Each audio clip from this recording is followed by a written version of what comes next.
성경 보겠습니다. 말라기 3장 1절입니다.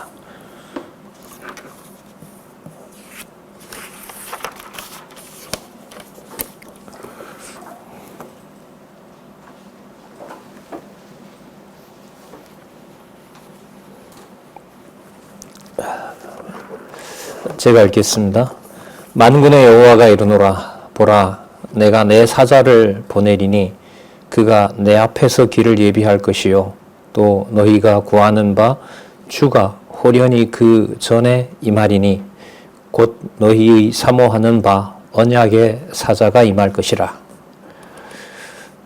한 절만 읽었습니다. 우리 교재는요, 성경강론 13권 6689페이지입니다.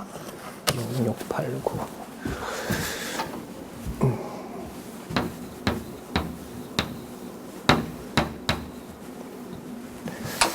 자, 잠시 개론 살펴보도록 할까요? 지금 3장 1절만 읽었는데요. 3장 1절에서부터 일단 12절까지 회복시켜 주신다는 말씀이 나옵니다. 그리고 그 회복시켜 주는 것의 결과가 뭐냐면 복을 주신다는 거죠. 여기서 복은 자손 땅 통치 언약을 말합니다.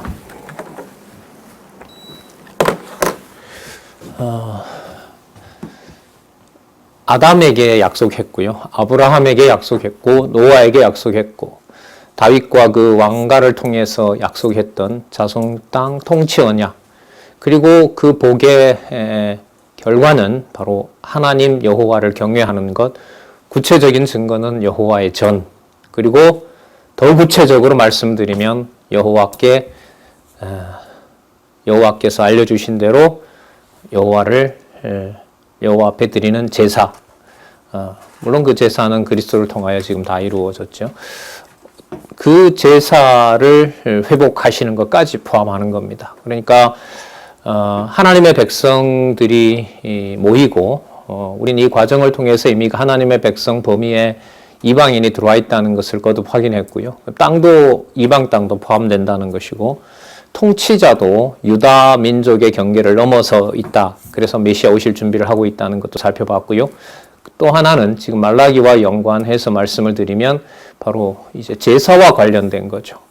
자, 그 제사가 부패했다고 지금 3장에서부터 4장까지 말씀해 주시는데 목적은 어디에 있냐면 이제 3장 1절에서부터 12절 지나서 부패를 책망하시면서 동시에 바로 여러분 메시아 출현 이렇게 됩니다. 기름 부음 받은 자, 주로 이제 제사와 관련이 되겠죠. 그리고 그 제사와 관련된다는 말은 동시에 복의 내용이었던 자손 땅 통치, 하나님 나라에 대한 여호와가 왕 되시는 나라, 그 나라까지 포함하는 것이라고 보시면 됩니다. 그래서 지금 오늘 우선 살펴볼 3장에서부터 4장까지 내용에서는 부패한 제사임을 분명히 규정을 하시고요. 그리고 그것을 그냥 두시는 것이 아니라 여호와의 능력으로 회복해서 바로 그 회복을 메시아가 오실 준비를 마무리하신다는 내용이고, 앞으로 메시아가 오셔서 모든 부패한 제사를 회복하신다는 얘기입니다. 그래서 제목이 이제 학개에서부터 학개, 스가랴, 말라기 내용이죠. 거기에 성전 제사 회복과 관련된 내용이 나옵니다. 그러니까 성전에 대한 그 규정도 다른 거고요.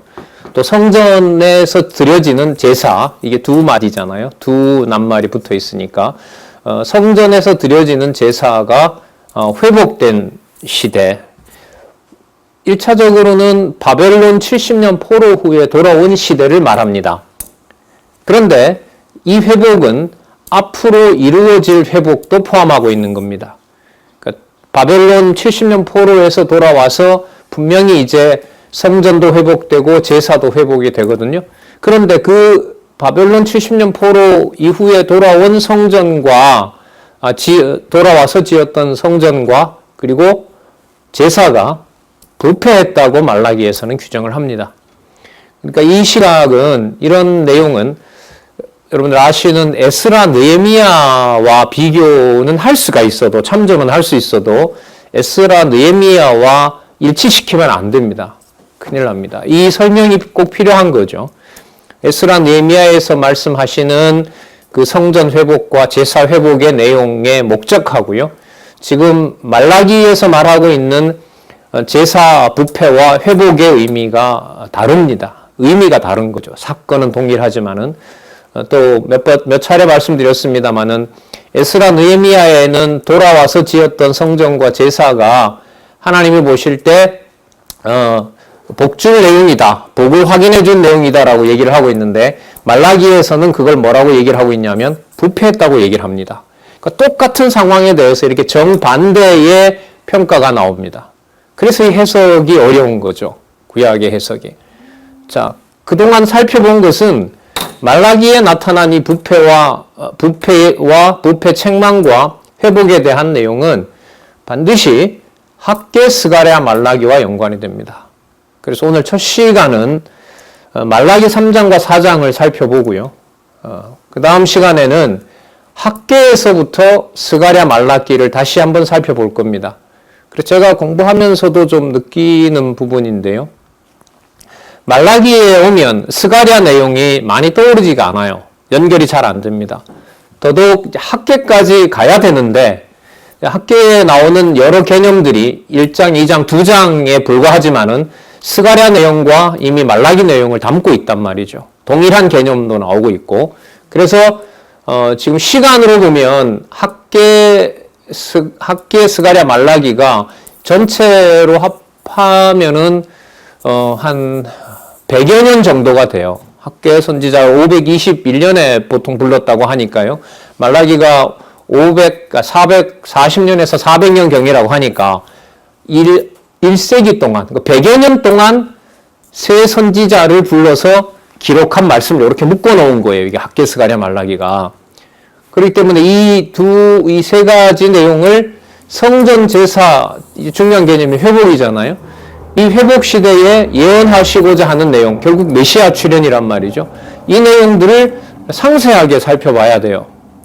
그래야 마태복음, 마가복음, 누가복음, 요한복음, 예수님께서 이 땅에 계시는 기록, 사도행전 1장 11절까지 내용에 대한 확인을 우리가 꼭 여기서 해야 됩니다. 그래서 오늘은 아마 그런 순서로 진행이 될 것 같고요. 다음에는 좀 뒤로 가면서 하겠습니다. 어디를 살펴볼 거냐 하면 제2절을 살펴볼 거예요. 그 2절이 뭐냐 하면 남왕조 패망 시대의 예언입니다. 나움, 하박국, 스바냐죠. 나움, 하박국, 스바냐를 통해서 남유다 회복 시대에, 남유다 패망 시대에 회복한 내용들을 3절하고 연관을 시켜볼 겁니다. 그 다음에 제1절이죠. 호세아에서부터 호세아, 요엘, 아모스, 오바댜, 요나, 미가까지 그 6권 내용들을 또 2절과 3절하고 연관을 시킬 겁니다. 그래서 좀 이렇게 이번 교회에 소선지서 내용에 대한 그 논리적 통일성의 문제를 좀 구체적으로 짚을 거고요.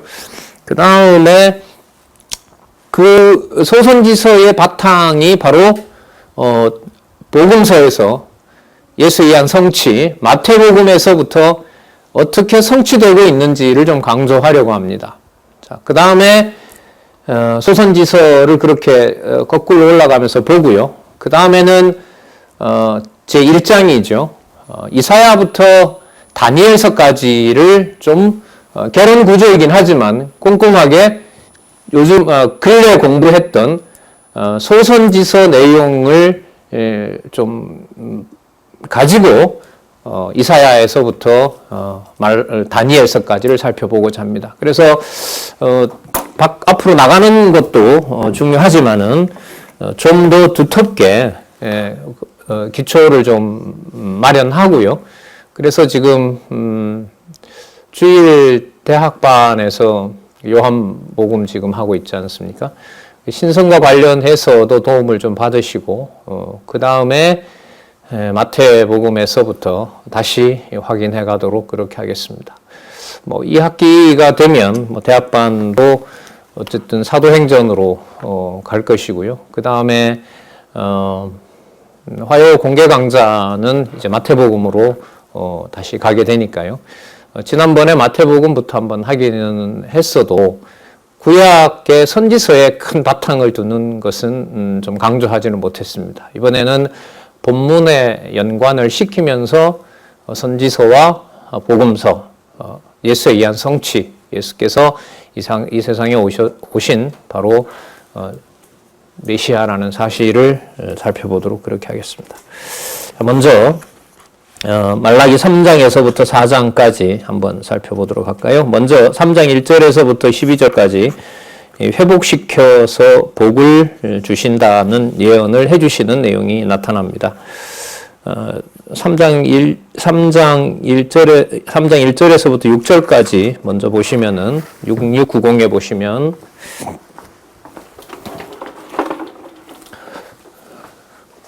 사자를 보내 제사를 회복하고 백성을 보호한다고 예언합니다. 그 2장 부분이 어떻게 이제 끝났냐 하면은요. 2장 17절에 한번 보시면 너희가 말로 여호와를 괴로우시게 하고도 이르기를 우리가 어떻게 여호와를 괴로우시게 하였나 하는도다. 이는 너희가 말하기를 모든 행악하는 자는 여호와의 눈에 선이 보이며 그의 기쁨이 된다 하며 또 말하기를 공의의 하나님이 어디 계시냐 함이니라. 그러니까 여호와를 잘 섬겨봤자 무슨 소용이 있느냐.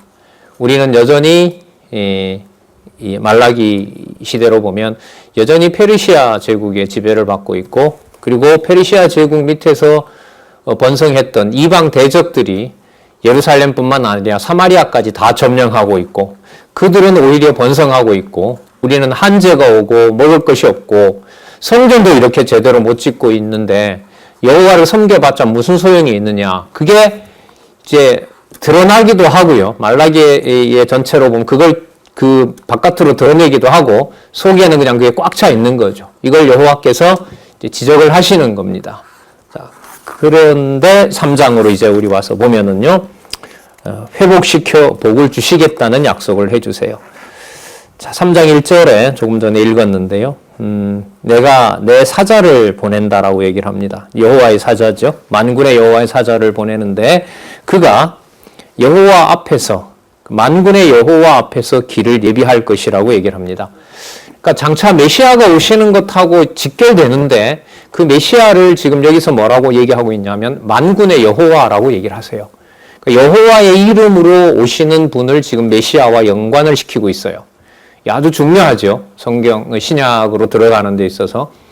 그 이스라엘 백성들이 예수께서, 유대 백성들이 예수께서 이제 예루살렘으로 들어올 때 호산나 다윗의 자손이여 주의 이름으로 오시는 이여 이런 말씀을 하잖아요. 그런 말씀이 기록되어 있는데 주의 이름으로 오시는 이여라는 말은 여호와의 이름으로 오신다는 말하고 똑같은 말이잖아요. 그게 그 말인데 그 근거가 어디에 있냐 하면 여기에도 있어요. 말라기 3장 1절에도 있는 겁니다. 내가 임한다라고 얘기를 합니다. 그리고 증거가 뭐냐면 내 앞에 내 사자를 보낸다고 얘기합니다. 볼까요? 너희가 구하는 바 주가 호련히 그 전에 임하리니 성전에 임하리니 너희가 사모하는 바 언약의 사자가 임할 것이라. 요 만군의 여호와의 사자가 앞서서 나타나고 그 다음에 주가 호련히 그 전에 임하는데, 자, 주가 임한다고 일단 얘기를 하세요. 만군의 여호와가 임한다는 거예요. 그것도 갑자기. 그렇죠. 30년 동안 막 이렇게 알리고 난 다음에 제가 이제 30년 후에 나타날 겁니다. 이게 아니었죠. 때가 참에 세례 요한이 세례 일을 시작했고, 바로 동시에 그리스도께서 예수가 그리스도로 유대 땅에 드러나는 사건이죠. 진짜 호련히 임한 거죠. 나중에 오실 때도, 재림하실 때도 그렇게 하신다고 하고 있죠. 언약의 사자가 임할 것이라. 다르게 말하는 것이 아니라 언약이라고 얘기를 하죠. 너무 이제 중요한 개념입니다. 이 지금 말라기 내용이 전제사 제사 부패 회복 예언이니까요. 성전 제사를 회복하신다는 것과 연관을 이제 언약과 연관을 시켜야 되는데요. 그러니까 언약은 여호와 하나님의 이름을 가장 분명하게 드러내는 개념이잖아요. 우리가 언약과 성취에서도 알고 있는 것처럼 여기에 언약은 우리가 스가랴까지 가야 돼요. 적어도 학계 스가랴 이렇게 연결되는데 스가랴에 가면 대제사장 여호수아와 당시에 있었던 유다 총독 스룹바벨 두 인물을 스가랴서에서는 땅에 속한 인물이 아니라 하나님의 일을 하는 자로 이미 소개를 했어요. 그렇다면 이 언약의 사자로 오실 또 그분이 결국 메시아이고 또 여호와의 만군의 여호와의 이름으로 오시는 이 메시아, 바로 그분은 하늘에 속한 영원한 언약을 성취하는 분이 된다는 것으로 이 설명을 해야 되는 거예요. 그러니까 이 언약을 아브라함에게 했고 다윗에게 했다는 그런 언약의 성격으로 볼 수가 없어요. 이 내용은. 왜냐하면 이제 메시아가 바로 나오기 때문에 언약의 사자라고 했을 때는 영원한 언약, 창세전 여호와의 언약이 어떤 것이었는지를 사자라는 말은 이제 심부름을 하는 자라는 뜻이잖아요. 그걸 그대로 와서 만군의 여호와의 이름으로 전할 자의 의미입니다. 그래서 이 언약은 그냥 아브라함에게 언약했고 야곱 우리가 잘 아는 창세기 49장 10절에 있는 야곱의 아들 중에 유다에게 언약했고 그 그림자 언약 이상의 의미를 가지고 있다는 것을 꼭 염두에 두시기 바랍니다. 그 말은 스가랴서를 모르면은 언약의 사자라는 말을 설명할 수가 없다는 거예요. 그런지 아닌지는 여러분이 이제 같이 확인해 가셔야 되는 거예요. 그럼 이제 이 내용이 이제 여러 가지 맞지 않는 논리들을 만들어낸단 말이죠. 그러니까 성경의 그 순서, 편집 순서라 그러죠. 편집이 왜 그렇게 되도록 하셨느냐? 그렇게 기록해서 그렇게 묵도록 하셨느냐? 그걸 무슨 회의에서 묵고 이런 건 우리에게 중요하지가 않아요. 지금 현재 하나님께서 살아계시고 살아계신 증거로 성경이 가지고 있는 신적인 권위가 우리에겐 중요한 것이기 때문에 기록된 이 말씀의 순서부터 일단 설명을 해야만 돼요. 그리고 말라기 앞부분에 나타난 스가랴 내용을 말라기 전체 내용하고 연결시키는 것은 이건 너무나 기초고 상식인 거예요. 자, 그래서 이 언약의 사자는 스가랴 내용을 바탕으로 한다. 스가랴 내용에 나타난 것은 주로 이상으로 보여준 하나님의 성전, 하나님이 관리하는 성전. 사단은 끊임없이 회방을 하고 그 제사장을 더럽게 욕을 보이고 있지만 여호와가 보실 때는 더럽기 그지없지만 너무너무 깨끗하고 의로운 하나님의 제사장. 그걸 염두에 두시고 앞으로 올 주의 사자, 언약의 사자는 하늘의 여호와의 이름으로 오실 바로 메시아다. 그걸 여러분들 꼭 염두에 두시면 좋겠습니다. 그래서 6691 주석에 간단하게 언약의 사자는 장차 오실 메시아를 말한다. 이렇게 한마디로 나와 있는데 이걸 저는 여러분들한테 스가랴하고 붙여서 설명을 하면 스가랴에 나타난 제사장과 통치자의 의미는 하늘에 속한 여호와의 이름으로 약속된 자이다. 그래서 여러분 성경 강론집에 중요한 구조가 있죠. 내용과 창세전 근거, 그리고 구약은 신약 근거, 신약은 구약 근거, 서로 상호 간의 근거가 되면서 여호와의 영원한 언약의 바탕을 둔 언약과 성취 구도로 성경은 되어 있다. 자, 그 내용을 우리가 또 한번 확인할 수가 있는 겁니다. 자, 그 다음 내용이 좀 의미심장합니다. 그럼 이 언약의 사자가 와서 지금 앞에 보면 부패했다고 얘기를 하죠. 그리고 부패했다고 또 나오는 거예요. 그럼 언약의 사자가 임한다는 말은 뭘 확증하는 거죠? 제사가 부패했다는 걸 확인하는 거예요. 확증해 주는 거예요. 이걸 에스라와 느헤미야에다 갖다 붙이면 안 돼요. 해석이 안 됩니다. 그러면. 예. 선지서는 선지서대로 기록된 목적이 있는 거예요. 2절에 보시면요. 그가 임하는 날을 누가 능히 당하며 그가 나타나는 때에 언약의 사자죠. 누가 능히 서리요. 그는 금을 연단하는 자의 불과 표백하는 자의 잿물과 같을 것이라. 불과 잿물이라고 하니까요. 청결하게 하는 거죠. 썩었고 그 다음에 하나님 앞에 여호와 앞에 가증스럽게 드렸던 모든 제물들을 전부 깨끗하게 해버린다는 거죠. 그걸 없애버린다는 거잖아요. 자, 그가 바로 언약의 사자입니다. 그가 은을 연단하여 깨끗게 하는 자 같이 앉아서 여기 보시면요. 레위 자손을 깨끗게 한다고 얘기를 해요. 레위 자손의 일은 뭐냐 하면 여호와께 제사 드리는 일이죠.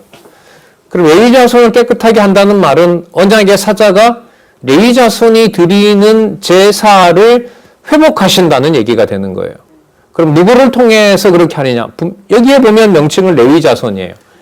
그러면 레위 자손이 육적으로 말하는 레위 자손이냐? 그게 아닌 거죠.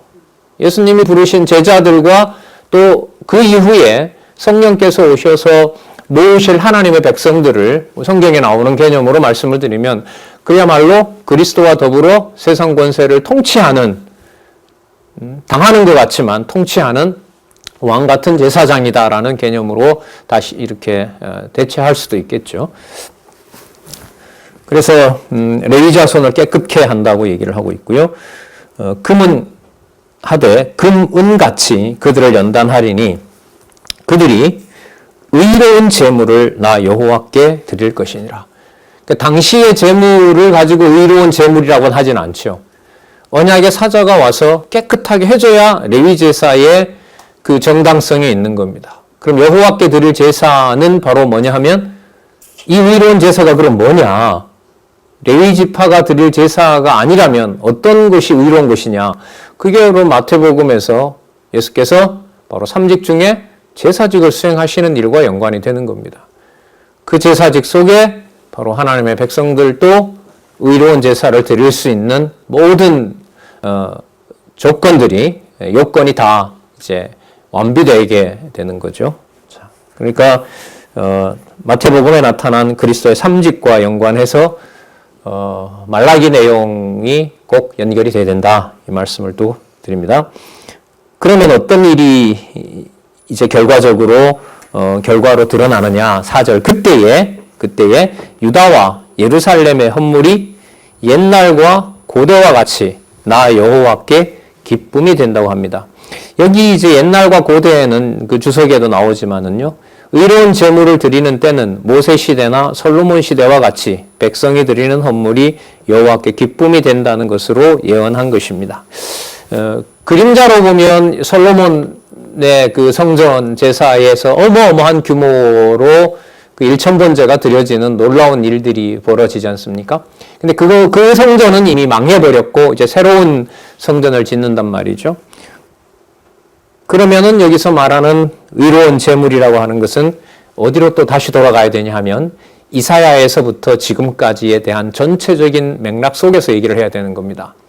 이사야 66장에서 우리가 살펴본 대로 제물의 범위는 이미 유대 영토를 벗어났고요. 유대인들만 가지고 있는 것도 벗어나 있고 제사장들만 가지고 있는 제물하고도 그 범위가 이미 벗어났습니다. 그러면 여기서 말하는 의로운 제물이라고 하는 것은 이미 스가랴서에도 그 얘기가 나왔고요. 솔바골까지 다 어떻게 된다 했죠? 거룩하게 된다고 얘기를 했단 말이죠. 그리고 각자 이방인들이 있는 곳에서 드려도 그곳에서 여호와께 드리려고 고기를 삶아도 그게 뭐가 된다고요? 의로운 제물이 된다는 사실을 스가랴에서 살펴본 거예요. 그러면 스가랴서 내용에 바탕을 두지 않으면 말라기 내용은 강론을 할 수가 없다는 거예요. 풀 수 없다는 겁니다. 진짜 다 알면 다 알고 모르면 다 모른다라고 하는 이 엄격한 성경신학의 해석의 원리는 너무너무 일단은 여러분들과 제가 공부해야 될 저는 과제라고 생각을 합니다. 그래서 알고 나면 간단하다라는 말에서 더 중요한 건 간단하다가 중요한 것이 아니라 알고 나면이 저희가 볼 때는 우리들에게 지금 중요하고 다급하고 시급하다고 봐요. 이 말라기에만 빠져들어도요, 학계와 스가랴 내용이 연결이 잘 안 됩니다. 생각이 잘 안 나요. 한두 번 읽어서 될 일이 아닙니다. 여기에 이제 공부를 우리가 많이 한다고 하지만은 아무리 많이 한다 해도 여전히 부족한 면이 전 인간적으로 있다고 생각을 합니다. 자, 4절에 보면 그때에 기쁨이 된다고 하고요. 5절에 내가 심판하러 너희에게 임할 것이라고 얘기를 합니다. 그러면 여기 언약의 사자가 심판하는 줄 알았는데 그걸 누가 한다고 그래요? 여호와께서, 만군의 여호와가 심판하러 오시는 거예요. 그러면 요한복음을 잠시 떠올려 보면 나를 본 자는 아버지를 봤다라고 예수께서 말씀을 하시는데 거기에도 보면 요한복음 앞부분에 보면 심판 권세를 행하시는 게 나오거든요. 누가복음에도 나오고 마가복음에도 보면 심판 얘기가 많이 나와요. 그럼 그 말씀에 대한 근거를 구체적으로 말라기 3장과 연관을 시키지 않을 수가 없는 거죠. 그러니까 누구 이름으로 와서 심판하는 거예요? 만군의 여호와의 이름으로 온 언약의 사자가 당신이 심판하는데 그게 누구의 심판이 돼요? 여호와의 심판이 되는 겁니다. 그걸 약속하신 성령께서 오셔서 진리의 말씀을 선포했을 때 믿는 자와 믿지 않는 자가 확연히 구분이 됩니다. 그게 여러분 이미 심판을 받은 것이라고 요한복음에 말씀하고 있어요. 그러니까 말씀이 정확하게 전해지는 것만큼 무서운 심판이 없어요. 그럼 가장 큰 대적은 뭐냐면 성경을 성경대로 전달하지 못하도록 방해하는 것이 적그리스도예요. 그걸 여호와 하나님께서 이른바 교회라는 틀을 두고 한국교회에 지금은 부패한 한국교회에 성경으로 돌아가지 못하고 있는 한국교회와 연관을 시켜보면 또 진리의 말씀을 등한시하고 어떤 개인의 목적을 위해서 하나님의 교회를 쓰고자 하는 자들에게 이미 그 심판은 내려져 있는 거죠. 분명한 거죠. 성경에 대한 진리 선포를 함께 합력해서 일을 하느냐 아니면 그걸 방해하느냐 여러 가지 이유를 대서 그것도 중요하지만 이것도 중요하다라는 말로 관심을 흐트려 놓느냐 분명한 거죠. 그렇게 보면. 그런 면에서 말라기에 나타난 이 심판에 대한 여호와의 경고는 현재 이방인을 중심으로 한 이 교회 시대에도 너무너무 중요한 겁니다. 좀 강하게도 말씀을 드리면 이 세상에 태어나서 특히 말씀 운동에서 말씀을 들었다고 하지만 말라기의 이 말씀으로 보면 진리의 방해꾼 역할이 훨씬 더 많았다는 생각이 듭니다. 나만 좋았고 나만 알면 되는 거고 거기에 뭐라고 비판을 하면 자기 방어를 하고요. 그리고 제도권 속에서 수십 년 동안 제도권 교회를 극복하려고 하는 그 차원에서 보면 진리의 말씀을 가리는 면이 너무나 많았고요. 하는 한 행동으로 보면 참 어떻게 보면 100배 회개를 해야 되는 상황인데 하나님께서는 상상할 수도 없는 개혁을 많은 성도들이 따라오도록 하시고 가정교회에서부터 새롭게 볼 수 있는 그 지식과 지혜를 주신 것이 진짜 너무너무 감사하다는 말씀이 듭니다. 또 말라기에 그래서 조금 고민이 있었어요. 말라기에서 그냥 그리스도가 오시는 걸로 보고 그냥 제사가 부패했으니까 내가 회복하면 된다라는 건데 이 상당 부분을 왜 심판에다가 이렇게 말씀을 맞추는 걸까? 여러분 이것은 창세기에서부터도 설명이 가능한 겁니다. 에덴 동산에서 아담에게 3대 언약을 주시고 바로 뭐 하시죠? 심판해버리세요. 에덴 동산을 정죄해버리고 에덴 동산에 쫓아내버리는 겁니다. 그 심오한 원리가 말라기에 와서 또 반복이 되는 거예요. 기준은 마음대로 하시는 게 아니에요.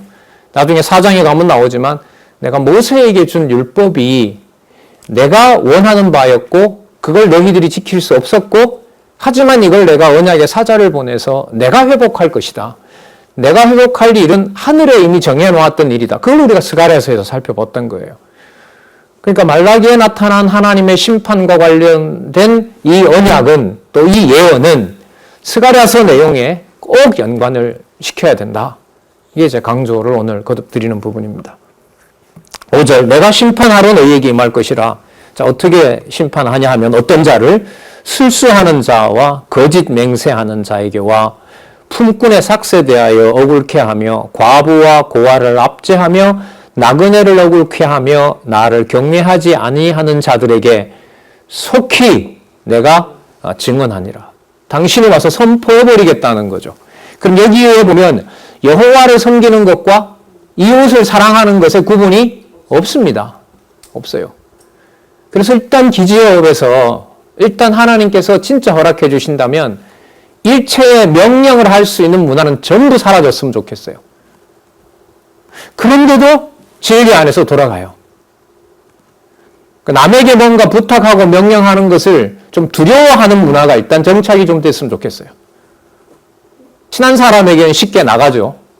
제가 친하니까 부탁을 하는데요. 참 웃기는 얘기인 거예요. 그러니까 안 친하면 안 하고 친하면 하고 저분은 내가 잘하니까 하고 말이 안 되는 거예요.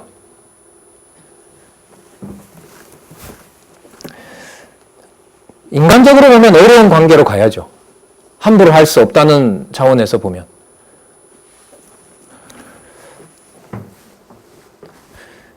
그리스도가 오셔서 왜 그렇게 유대인들에게 저렇게 가만히 있으면 좋을 텐데 꼭 저런 말을 해서 돌을 들게 만드느냐.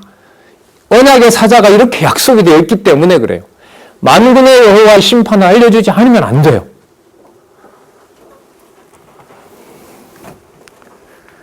나를 경외치 아니하는 자들에게 속히 증언하겠다고 얘기를 합니다. 만군의 여호와가 말하였느니라. 6절. 자, 분명히 얘기하시죠. 나 여호와는 변혁지 아니하나니. 이 말씀 왜 하시겠어요? 반드시 이걸 이루겠다는 거죠. 자, 그러면 자, 여기서요. 부패에 대해서 지금 책망을 많이 하시잖아요. 그러면 다 죽이려고 하시는 걸까? 그게 아니에요. 제목이 뭐죠? 제사 부패와 회복이에요. 그 다음 바로 나와요. 그러므로 이게 원문에는 사실 없는데요. 이 연결을 그래 시켰습니다. 넣어서 의미를 이해해 가는 데는 도움이 된다고 봐요. 제가 볼 때 그러므로 보다가는요. 그런 데가 나을 것 같아요. 왜냐하면 이런 자들 거기에 나와 있는 대로요. 술수와 거짓을 맹세하는 자. 그래서 여러분 그리스도가 와서 맹세하지 말라는 거예요. 스가랴와 학계 스가랴 말라기, 특히 스가랴와 말라기를 지나면 여호와 앞에서 어떤 제사를 내가 하겠다. 자, 금식 배웠죠? 금식을 내가 1년에 4번, 그걸 여기 표현대로 말하면 울고 불고 통곡을 하는 거예요. 금식 때. 그게 누가 봐도 제대로 된 금식을 하는 거예요. 근데 여호와께서 뭐라 그러시죠? 그거 다 너네들 위해서 하는 거지. 쇼하는 거다. 그렇게 해놓고 내 재물은 탐내고 이웃은 압박하고 압제하고. 그게 무슨 쇼냐 그게. 그거 하려면 하지 마라. 그래서 그리스도께서 오셔서 맹세하지 말라고 하는 이 약속은 이미 스가랴와 말라기 내용에서 확고한 토대를 놓는 겁니다. 그러니까 인간이 할 수 있는 어떤 여지도 없애버리는 거예요. 사실 스가랴 말라기는. 자, 그런데 그게 죽이려고 하는 것이 아니라 그 다음 볼까요? 야곱의 자손들아 너희가 뭐 되지 않는다? 그 앞부분은 마치 뭐 하는 것처럼 말하는데 소멸시키는 것처럼 말하는데 그게 소멸되는 것이 아니라 만군의 여호와의 이름으로 와서 언약의 사자가 이 땅에 이루는 내용이 여호와 하나님이 기뻐하는 성전을 세우고 여호와 하나님이 기뻐하는 제물을 드리게 된다는 확증이라는 거예요. 그리고 여러분 선지서 내용을 몇 차례 말씀드렸죠. 때리고 싸맨다라는 이 정반대의 그 상황이 본문 내용에서도 뒤로 갈수록 점점 어떻게 된다고요? 구분이 된다, 안 된다? 안 된다. 구분이 안 된다는 말은 내가 모른다는 얘기입니다. 인간이 모른다는 얘기예요. 여호와 하나님의 신으로 깨닫게 해줘야 되는 거예요.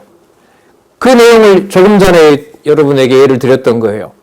4월, 5월 금식, 7월, 10월 금식 1년에 곡소리가 몇 번씩 나요. 누가 봐도 야 저렇게 바벨론 포로 이후에 돌아와서 저렇게 여호와를 잘 섬기겠다고 저렇게 통곡을 하는 거구나. 그런데 여호와가 보실 때는 뭐예요? 그야말로 쇼인 거예요. 쇼. 그렇게 누구부짖으면서 속으로 이 정도는 됐지. 그러면 백성들이 가져오는 재물들을 그러면 어떻게 관리를 할까? 그게 머릿속에서 돌아가는 거예요. 부모 영전을 앞에 놓고 여러분들 신경전을 벌이면서 이 재산을 앞으로 어떻게 나누지라고 보이지 않는 전쟁이 일어나는 것보다 훨씬 더 심한 거죠. 예. 그 모든 걸 다 끝을 내겠다는 겁니다. 그러면 회복이라고 하는 것은 말라기에서 전적으로 누구의 은혜와 주권 속에 들어갈까요? 만군의 여호와에게로 가는 겁니다. 그리스도가 그걸 성취해 주셨고 성령께서 오셔서 성취하시는 하나님의 교회가 그거입니다. 그래서 교회의 엄격함, 지날수록 성도와 교회에 대한 인간적으로 보면 그걸 조심성이라 그럴까요? 그런 부분들이 자꾸 생길 수밖에 없는 거죠. 그러면 이런 시각을 갖는 것이 바르게 성경을 보는 것이냐? 그것은 마태복음부터 실체로 오신 그리스도께서 그런 말씀을 하고 있는지를 저도 제가 확인을 하고 여러분들이 같이 확인을 해가면 또 강론집에서 그런 의도로 해석을 하고 있는지 성경을 통일성 있게 의미가 단일하게 주제를 아주 단순하게 여호와 계시로 설명하고 있는 성경 신학의 원 저자의 의도가 그게 맞는지 그건 확인하지 않으면 방법이 없습니다.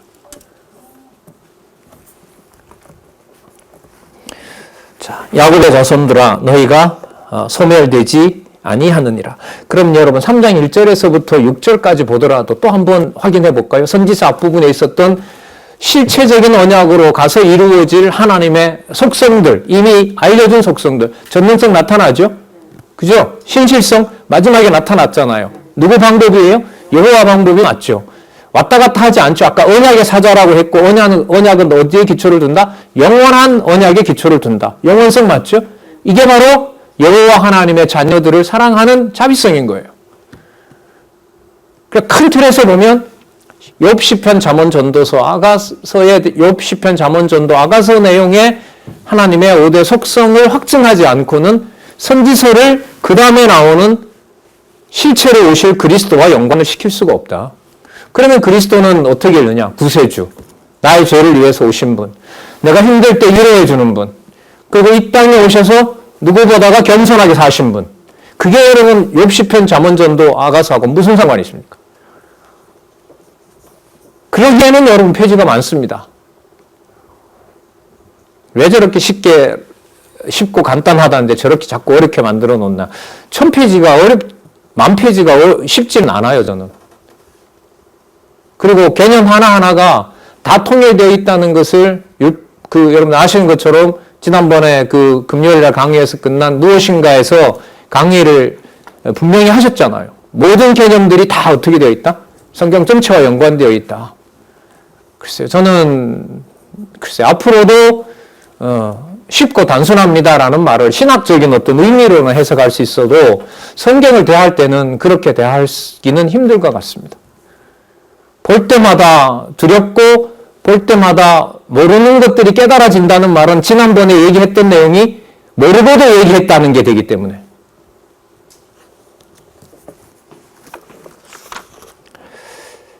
자, 더 강해집니다. 3장 7절에서부터 12절에 보면 돌아와 온전한 11조를 드리라며 복을 붓는다고 예언을 합니다. 만군의 여호와가 이르노라 너희의 열조의 날부터. 자, 이제 언약의 사자가 오신다고 했잖아요. 그럼 이제는 과거부터 지금까지 내용을 언약의 사자를 소개했기 때문에 그 제사가 온전하다고 얘기를 해야 될까요? 부패했다고 얘기를 해야 될까요? 그렇죠. 이제 대안을 얘기해 주셨으니까. 자, 볼까요? 너희 열조의 날로부터 너희가 나의 규례를 떠나 지키지 아니하였다. 자, 율법이 이제 나옵니다. 그런즉 내게로 돌아오라. 자, 왜냐하면 이렇게 되면 좋아요. 그리하면 보다가 너희에게로 내가 돌아갈 것이기 때문에 그렇다. 아까 여러분 언약의 사자를 보낸다고 했고요. 언약의 사자 앞에 바로 사자를 하나 또 보낸다고 했잖아요. 그 증거를 이미 다 보여주셨으니까요. 너희가 이르기를 우리가 어떻게 하여야 돌아가리까 하도다. 자, 사람이 어찌 하나님의 것을 도둑질하겠느냐? 도둑질하지 않으면 된다. 하나님의 물건을 도둑질하지 않으면 된다. 그러니까 그리스도가 오셔서 여러분 의와 인과 신도 드려야 된다라고 말을 안 했으면 그냥 11조와 헌물이나 근체와 그런 11조 드리는 것이 별 문제가 돼요? 안 돼요? 안 돼요. 근데 그리스도가 뭐라고 하시니까 의와 인과 신도 드려야 된다고 하니까 그게 뭐가 되는 거예요? 전제가 되는 거예요. 말씀 선포에서 심판은 떠날 수가 없습니다. 그런데 성경을 전하면서 위로를 하겠다고 달려드니 이걸 도대체 어떻게 수용을 해야 돼요? 자, 이제까지 선포된 심판의 말씀을 바탕으로 지금부터 우리가 서로 교제하고 서로 힘든 걸 나누도록 합시다. 말이 돼요, 안 돼요? 아니, 심판 내용을 읽었는데 뭘 위로를 해요?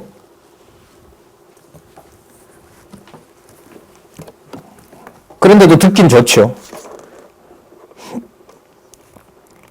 8절에 보면 우리가 어떻게 하여야 돌아가리까 하도다. 사람이 어찌 하나님의 것을 도둑질하겠느냐. 그러나 너희는 나의 것을 도둑질하고도 말하기를 우리가 어떻게 주의 것을 도둑질하였나이까 하는도다. 여러분 이게 에스라 느헤미야 때 같이 일어난 사건이에요. 그러니까 에스라 느헤미야를 여기다 갖다 이렇게 붙이면 안 돼요. 그거는 그거대로 열왕기와 붙여서 설명을 하는 거예요. 열왕기와 이렇게 대조해서 역대기, 에스라, 느헤미야는 설명이 돼야 되는 거예요. 자, 여기는 그 모든 걸 다 포함해서 복음서에 나타날 오실 언약의 사자, 메시아, 누구의 이름으로? 만군의 여호와의 이름으로 올. 무슨 주로 오실 분? 심판주로 오시고 아무것도 없는 것 같은데 야곱 자손을 보호하시는 분. 지상에서는 아무것도 보이지 않게 하시는 분. 그러나 영원한 스가랴서에서 우리가 살펴본 대로 초라하기 이를 데 없는 대제사장 여호수아는 하늘에 있는 천군 천사들도 의로운 제사장이라고 선언해주는 자, 하늘에 속한 그 거룩한 신분, 그걸 중심으로 우리가 살펴봐야 되는 겁니다. 그러면 여러분, 이 모든 얘기가 누구 얘기로 다 모아져요? 그리스도의 모습이 그러하다 해도 그분이 바로 하나님의 아들이신 거예요. 그럼 이제 복음서에 나타난 그리스도의 인간적인 이른바 신학에서 인성이라고 하는 것을 누구에다 맞추지 않고 우리에게다 맞추질 않고 하늘에 속한 하나님의 거룩한 본성에다 맞추게 되면 하나님 존재를 육으로 하나님의 지체들, 성도들을 보면서도 누구의 능력과 영광을 보도록 되는 거죠. 여호와의 능력과 영광을 보게 되는 겁니다. 그러니까 사람이 사람으로 만났는데 사람 관계를 초월한 다른 차원을 본다? 이건 엄청난 복입니다. 그 생각이 떠나지 않는다는 것은 한번 보자고요. 참 마음 같아서는 말라기 끝나고 실제 우리 생활이 이제 이방인의 교회 생활과 관련되기 때문에 복음도 적고 사도행전 1장 12절부터 보고 싶어요, 사실. 마음이 그렇게 갈 때도 참 많아요. 교회를 세우는 데서부터 교회를 양육하고 무장하고 투쟁하고 승리하게 하는 과정에, 그리고 생생하게 사도들을 통하여 편지라는 말은 여러분 인격적인 가장 가까운 말 아닙니까? 그런 형태로 하는데 그게 누구 얘기가 아니에요? 인간과 인간의 얘기가 아니라 누구의 영광이 드러난다? 만군의 여호와의 영광이 드러나는, 심판과 은혜가 함께 드러나는 그 확증을 좀 하고 싶은데 잠시 좀 참도록 하겠습니다. 일단 복음서 바탕을 두고, 다 바탕을 두고 이제 성경의 마지막 부분인 성령에 의한 성취, 보혜사 성령께서 교회를 세우는 이 마지막 계시인 거거든요. 이 교회를 거부해버리면 예수님이 약속하신 것처럼 돌아가서 회개할 방법이 없습니다. 자, 계속 볼까요? 이는 곧 11조와 헌물이라. 도적질하기 제일 좋은 거죠. 가장 큰 재물이 뭐겠어요? 도적질하기에 제일 좋은 게 매번마다 가져오는 11조니까요. 가장 구체적인 증거이죠. 그리고 여러 절기마다 가져오는 헌납물들, 그걸 전부 이제 착복하는 겁니다. 그러니까 더 이상 제사를 용납하지 않겠다는 거죠. 용납하지 마셔야죠. 너희 곧 온 나라가 나의 것을 도둑질하였으므로 너희가 저주를 받았느니라. 그 항변 아니에요.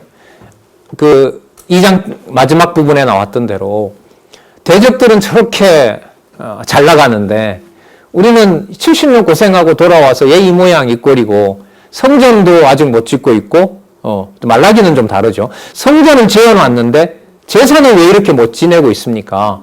거기에 여호와께서 하시는 말씀이 온 나라가 내 걸 도둑질하니까. 그 도둑질하고 있는 것을 생각해봐라. 도둑질을 계속 하도록 해야 되느냐, 도둑질을 하지 못하게 해야 되느냐. 못하게 하려면 뭐 해야 돼요? 소출을 줄여야죠. 그게 참 희한한 논리인 거예요. 소출을 줄이고 땅의 곡식들이 잘 자라지 않아야 돼요. 그래야 뭐가 줄어들어요? 도둑질이 줄어들어요. 그러면 가뭄이 온 게 저주예요, 복이에요? 하나님 앞에서? 복인 거예요. 뭐가 줄어드니까? 도둑질이 줄어드니까. 교회 재산이 왕창 날아가 버리고 겨우 비닐하우스에서 말씀 듣는 것이 놓고 분쟁이 생겨서 서로 죽이고 살리니 하는 것보다 훨씬 중요한 복이 될 수 있다는 거예요. 안 맞아요. 이 성경이 사람의 어떤 그 행복이나 사람의 그 어떤 유익함에다가 맞추려고 하면 논리적으로 도저히 맞지 않습니다. 이게 나의 것을 도둑질하였으므로 너희가 저주를 받았느니라. 만군의 여호와가 이르노라. 너희의 온전한 11조를 창고에 들여 나의 집에 양식이 있게 하고 그것으로 나를 시험하여 내가 하늘 문을 열고 너희에게 복을 쌓을 것이 없도록 붙지 아니하나 한번 봐라. 자, 그러면 온전한 11조 한번 드려봐라. 근데 이 말은 지금까지 얘기한 것이나 앞으로 말할 것이나 온전한 11조를 너희들이 드려봐라라는 말은 드린다 못 드린다? 못 드린다. 여러분 이런 거 있잖아요. 애한테 혼내면서 보니까 또 가서 뭔 짓 할 것 같아. 그래 엄마 말 한번 들어봐라. 그 말은 내 말을 너가 듣는다 안 듣는다? 안 듣는다 이래도 안 듣는다. 자, 그런데 여러분 온전한 11조를 뭐하고 맞춰야 되냐 하면 아까 여러분들 야곱은 소멸한다 그랬어요? 안 한다 그랬어요? 소멸하지 않는다 그랬죠. 그럼 야곱은 소멸하지 않지만 만군의 여호와가 오셔서 심판은 분명히 한다고 그랬죠. 그러면 온전한 11조라고 하는 것은 야곱에게 약속이 이미 되어 있는 거예요. 소멸치 않는다고 했으니까. 그러면 진정한 11조를 드리는 것을 만군의 여호와가 심판했으면 누가 와서 이걸 이루셔야 될까요? 아까 말씀하신 용어로 보면 언약의 사자가 와서 온전한 11조를 이루어 주셔야 돼요. 그러면 여러분 제가 유대 백성이라도 이런 항변을 할 것 같아요.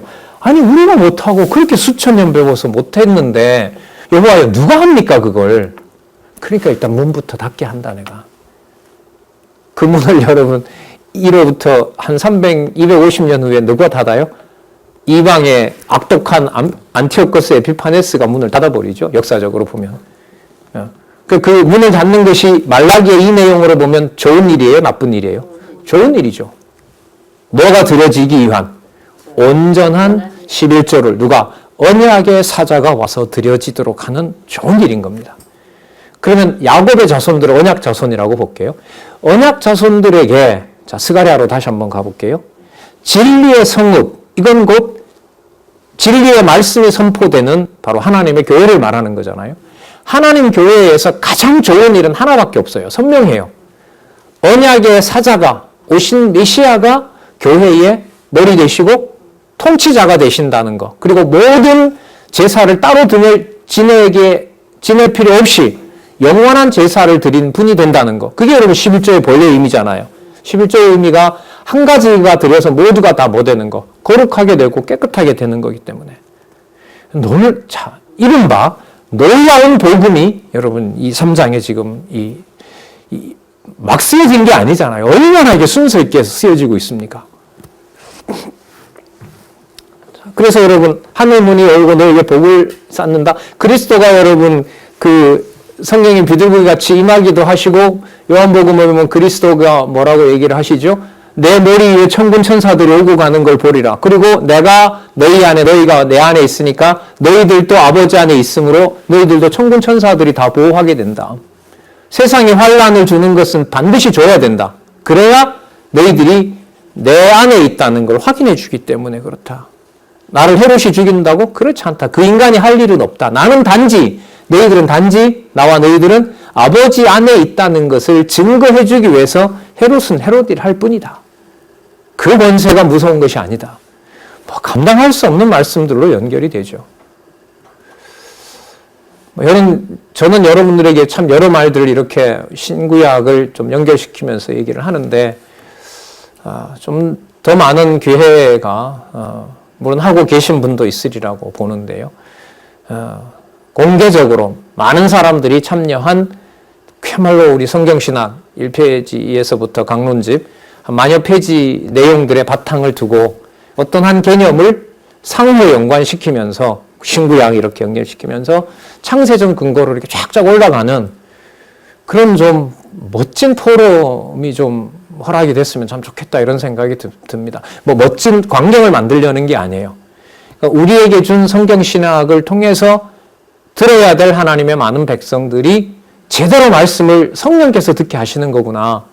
그걸 좀 공적으로 단지 무슨 회의하고 끝나고 이런 것이 아니라 좀 그런 문화들이 우리가 지교회 보고나 뭐 이런 걸 통해서 일부 하긴 했습니다만은 은사교회나 지교회 보고를 통해서 바로 단지 소식 언제 어디서 누가 뭘 했습니까? 이게 아니라 하늘에 속한 하나님의 일로 지금 여기 본문에 보면 하늘 문을 열고 받은 바 은혜의 말씀들을 서로 확증하는 일들이 이 시대에 다음 세대는 물론이고요. 지금 공존하고 있고 같이 함께 살고 있는 세대들도 좀 풍성해졌으면 하는 바람입니다. 말씀의 바탕을 두고 말씀에 대한 내용 없이는 이건 불가능한 일인 거죠.